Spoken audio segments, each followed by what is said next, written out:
Hi, I'm John Burke. And I'm Alex Huffard. And we are Burke Company. And this is the Monday Market Minute. Now, guys, admittedly, we're a little excited for the next couple weeks. Oh, I'm excited. Zillow, Trulia, and Realtor.com happen to be John's favorite thing to talk about right now. I don't know about favorite, but I got a lot to say on the island. He's got a lot to say. So this week, we're going to do our best to behave as we start this series and focus on the Zestimate. So, in brief, John, what's his estimate? Very briefly, the Zestimate is Zillow's estimate of the value of a property.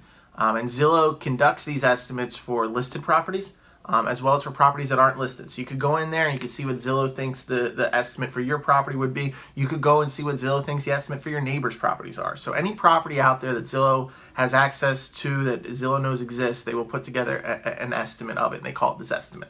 Okay, so with this estimate, generally, like when we get a listing appointment, they call and they say, listen, we're thinking about listing our property. We'd like, to meet with you.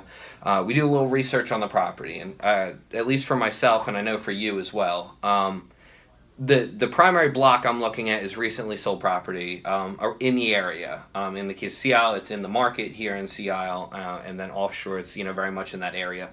Next is for sale properties, kind of see what we're going to be matched up against. And I might take a look at a couple other quantitative things like, tax assessment or what have you, or just understanding general trends in markets. But with Zillow, we find something different. So when we price away... Well, actually, at that point, I think Zillow is very much the same. Now, I want to say Zillow at this point for their estimate, it's not using AI. Artificial intelligence is when a computer begins to develop its own algorithms about how to figure things out. Instead, it's applying an algorithm. Now, a whole different topic for a different day is that Zillow is very protective of its algorithms. Even the part of things where Zillow makes its money right now selling leads to realtors, that process of selling leads, the way that they count those leads, the way they distribute those leads, the way they put them out to people, they really won't explain it to you. I mean, you can get on the phone with one of these sales reps for hours talking about all different things, and you try to get down to about what's really going on, they won't give you an idea. And the Zestimate's the same thing. They have some sort of algorithm. There are a few lawsuits right now involving Zestimate for a couple different reasons. Zillow has not been forthcoming with exactly how they determine the value. So in your opinion, what are they using to get this estimate? I think we need to look at what data they have access to. And if you look at Zillow listings or Zillow property information, you can see pretty quickly where they're getting it from. They have access to the MLS, the Multiple Listing Service, which is where we enter properties that we want to market and sell. So that's a realtor database. They have access to the tax records. They have access to city, county, state judgments, which is where the popular whole different topic Zillow pre-foreclosure listings are coming from when there's been a judgment against the property. And finally, they probably have access to the information that is supplied directly to them either by realtors or by owners who put information right in. And then they use that in addition with data that everybody has access to, things like Google Maps or other ways to sort of position all these properties around each other.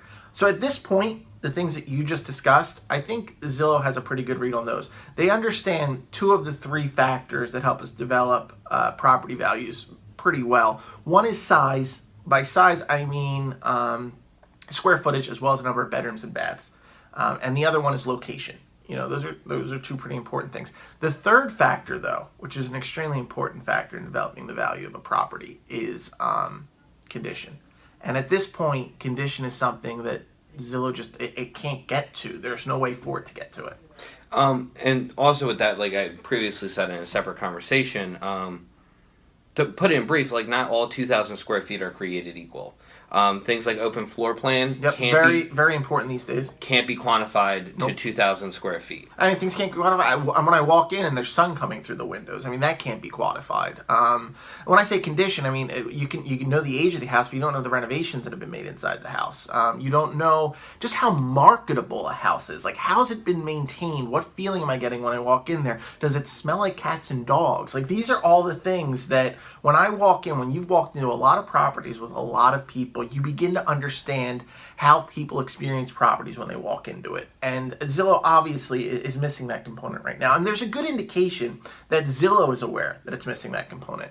And that is, of all the factors, and the fact that the algorithm is still a secret, there is one factor that obviously dominates the algorithm. I know it dominates the algorithm because when we get a listing, so somebody comes to us, they want to list their property, we talk it over with them. We develop a value. We go and we list the property at that value. Now, the Zestimate, before we listed the property, you can look it up, and it might be wildly off from where we're going to put the property. However, just a few days or even just a week after you go and list that property, you will see the Zestimate move towards the list price, which is an indication that Zillow knows that that list price is more accurate than anything else that it's figuring out. Now, I will give them credit. If a property's been listed for a long period of time and it has not sold, they will move the Zestimate down from the list price, which is probably smart.